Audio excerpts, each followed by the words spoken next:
Hi,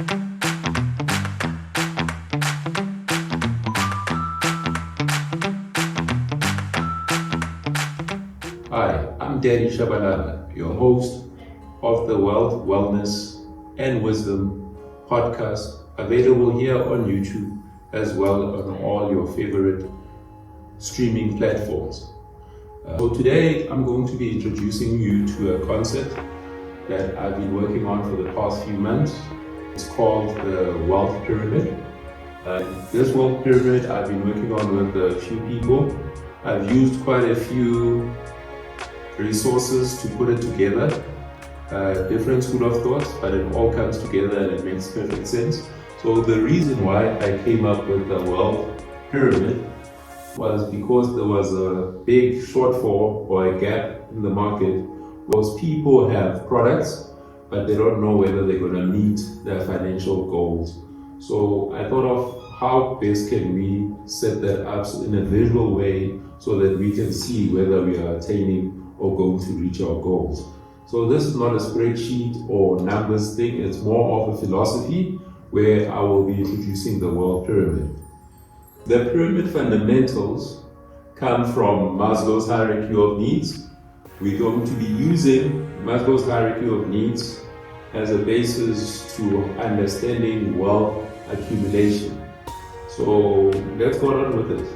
If you remember Maslow's hierarchy of needs when you were taught in primary school, right at the base we have your physiological needs, and right after that we have your safety needs. In the middle we have love and belonging, and then it used to end here at self-actualization, but only recently when I was reading up on it did I realize that Maslow updated his theory and said right at the top is transcendence. And that makes a lot of sense because I also had a problem with Maslow's hierarchy of needs as an African, because we live in community. So that self-actualization was very selfish and independent. So I did not really fall into that. I didn't understand it, but I was very relieved to find that he actually updated his theory later in life with that transcendence, which makes a lot of sense now, because once you are there, you actually want to help your community, you want to help other people, and you want to spread the wisdom and stuff like that. So I was very pleasantly surprised when he updated the pyramid. So we're going to just move that aside to the left there. There's Maslow's hierarchy of needs on the left hand side there. And I'm going to be introducing you to the financial stages. As I said when I began this video, I was using a lot of resources to put this material together. So you also find that people go through different stages in life. Right at the bottom, you have your financial crisis where you are struggling to make ends meet. At the stage here is where you are not being able to cover your physiological needs, your shelter, your food, and your safety. You're not quite sure if you'll be able to make it to the next month, That's when you are living in a financial crisis. Financial instability, that means you live paycheck to paycheck. You are much better off than the guys in the financial crisis, but you still live in paycheck to paycheck. What does that mean? That means if there's a crisis like you lose a tire or a geyser bursts and you don't have insurance, you will be back at financial crisis because you are trying to make ends meet. So every single paycheck matters to you. Financial stability is your next stage. This is a good stage where you are just like in love and belonging. You are more stable.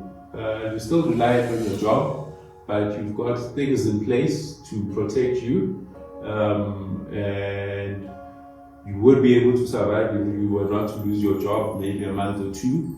That's a very good stage to be in, and you've got a little bit of savings, so if something breaks, you're still able to attend to it and you won't be moving down the financial pyramid when you're financially in that stable place.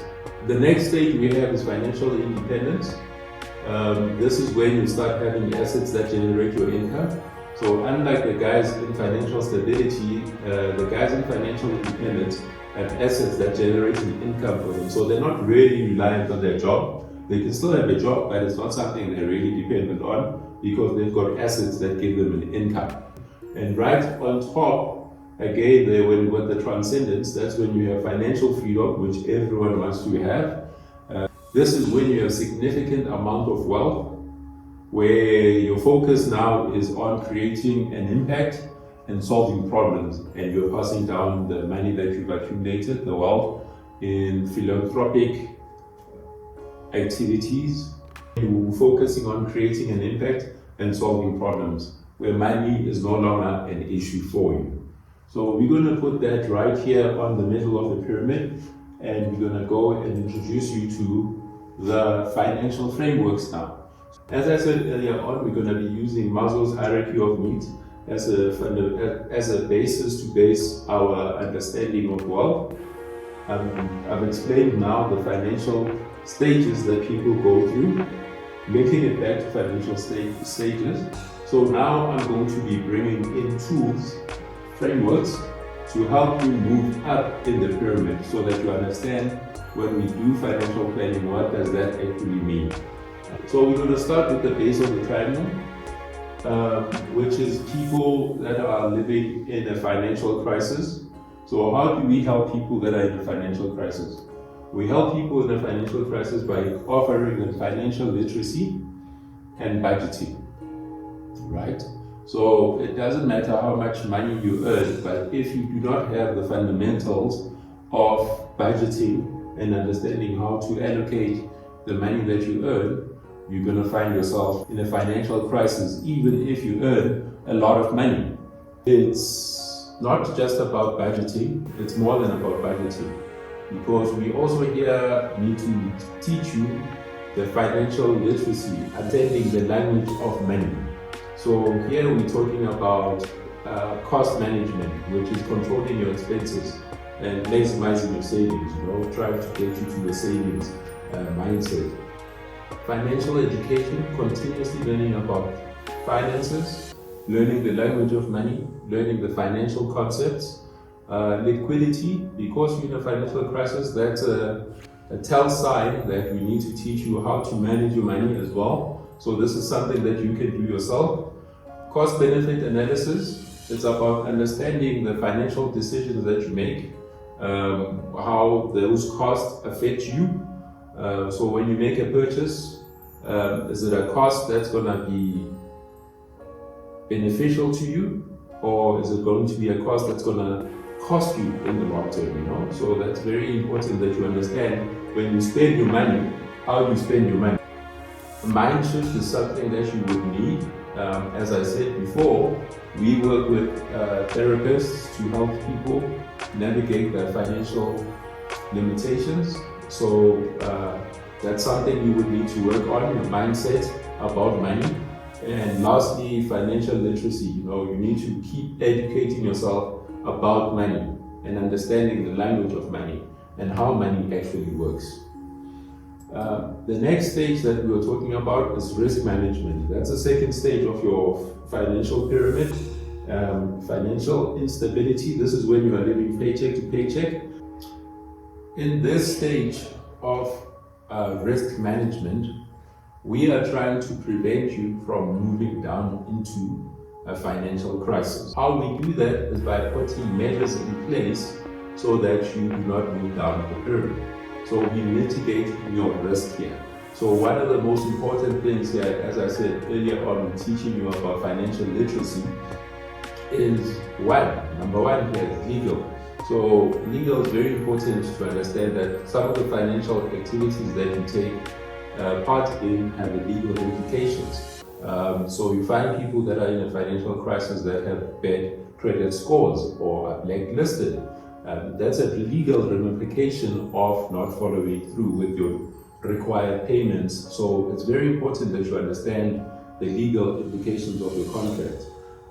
The risk management here we're referring to is that we're going to identify and mitigate the financial risks that you have. So whether it's putting insurance in place, having a medical aid so that when your child gets sick, you are not put out of pocket, but there's a product in place there to cover you. We also help you create an emergency fund, saving for those unexpected expenses and emergencies. very important to have an emergency fund. The rule of thumb about the emergency fund is that it should be 3 times your monthly salary. So accumulating that money, trying to save that much money, will help you put that in place, putting it in a safe and secure investment that won't lose any money.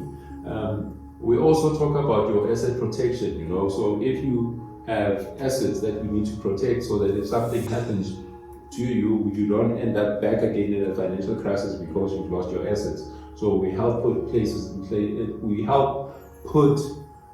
measures in place to protect your assets. Debt management is very crucial, effectively to avoid financial strain, because if you have too much debt, most of your money will go to repaying those debts. So we're going to try and mitigate that. And consistency, this is a plan. It's not about a quick fix. It's going to take some time to get out of the hole that we've dug ourselves in. So it's all about consistency, maintaining discipline, and creating healthy financial habits over a long term. Some of the products that people usually use around this area here of mitigating your risk or risk management is your monthly income protection. If you become incapacitated and if you become disabled or unable to work, there is protection for your income so that you're protected against that. A very nice product, very expensive, but a very nice product. Life cover, everyone knows how life cover works. If you pass away, there's a lump sum that gets paid to your family so that they can carry on living. Lump sum disability, it's self-explanatory. If you get disabled, you get paid a lump sum. There's dread disease, if you catch any of those cancers or anything like that, you can get paid a lump sum. Funeral cover and medical aid / insurance. The next stage, this is my stage where most of us find ourselves in. This is the stage where we actually start putting money aside. This is financial stability. This is linked to Maslow's hierarchy of needs, of having love and being at a place to belong. Once you've implemented the plans that we talk about, managing your risk, creating your emergency fund, lowering your debt, now you start actually reaping the benefits of that, where you are able to start having money to start putting aside for savings, and investment, and you can start doing a proper retirement plan where we will do regular reviews on your investments and how they perform. When you are financially stable, this is when we start also focusing on your sustainable growth. We make sure that you've got products in place to help you save for different events, So this is some of the products that people use when you are at this stage. You try and maximize right now it's 36,000 rands annually to a tax-free savings account. Your retirement savings, you try and see if you max out that tax benefit of having a retirement annuity plan. From your work and employer's side, there might be a provident or pension fund plan. When you've changed employers and stuff, you could have preservation funds instead of cashing out all that money. And also your unit trust and ETFs, to help you with that additional savings to help you reach your financial goals of eventually having financial freedom, where that money starts working for you. This is the stage that most people find themselves in, but they don't know how all of this works together. And as your financial advisor, we will help you to put a plan in place so that it makes sense and you can see how you're going to achieve your goal of being financially free. The next stage is the stage where people are able to create generational wealth. Now, this is when you've done all your retirement fund savings and you've got plans in place, but now you are thinking of the next generation where you want to create a plan that will outlive you. So this is when we start thinking of creating multiple sources of income for the next generation that's coming. This is when we start thinking about tax savings. How can we minimize the taxes that you pay? This is where we do detailed estate planning, because we are trying to save you as much tax as possible, and also how we're going to distribute your assets when you are no longer here. Very important to understand the tax implications. Estate planning, organizing the assets for the inheritance, where the assets are going to be placed, where the assets are going to be distributed, how they're going to get distributed, estate duty, capital gains, income tax, all of that's going to come into here. Very crucial. Estate planning, you really need to know what you're doing there. Diversification, this is when we spread the investments across different asset classes and also different regions, different currencies. We want to diversify so that you are not exposed to risk. Talking about risk, we also take calculated risks to potentially give you better returns on your investments. We're not gambling your money. We're not going to gamble the next generation's inheritance. The asset allocation, as I was talking earlier on, with that diversification, very crucial. Real estate investing, properties and rental income, those different asset classes that we started talking about, different sources of income, we will help you with that. Some of the tools that we use, some of the products that we use when you are at this stage is your endowments. Why do we use endowments? Because of the tax trust as well, to help you with that ownership of those assets, your share account, offshore investments. We do it all. We can help you with all of it. And we're creating the assets, and we make sure that the assets are there for the next generation with the plan in mind, guaranteed to last for the next generations. And right on top of the pyramid, as we said, we have financial freedom, where transcendence happens. This is philanthropy. This is when you want to give back. This is about creating a legacy, an impact, long-term perspective here. This is when you create foundations. The time horizon is much longer than time of a person. We're talking about charitable giving, monitoring and evaluations, tracking effectively, governance, compliance, strategic partnerships with businesses and individuals to amplify your philanthropic efforts, to make sure that you do get that impact that you want with having that type of wealth. Some of the tools and frameworks that we use, products that are used without here, is your NPC with your non-profit companies, with NGOs, donor advisor funds.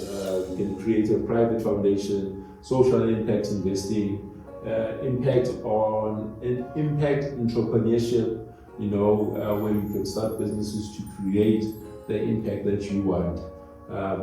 Once you are here at the stage transcendence, we can help you create that goal that you want, to have that lasting impact that you want, to outlive you and outlive us, with the impact of giving back to society, to the community, to the world at large. What's in it for you? Well, you can start by coming up with a plan to create that generational wealth. We'll help you along that process to get to that stage. Using this pyramid also helps you. Using this pyramid also is a great tool to help you go beyond the 9 to 5.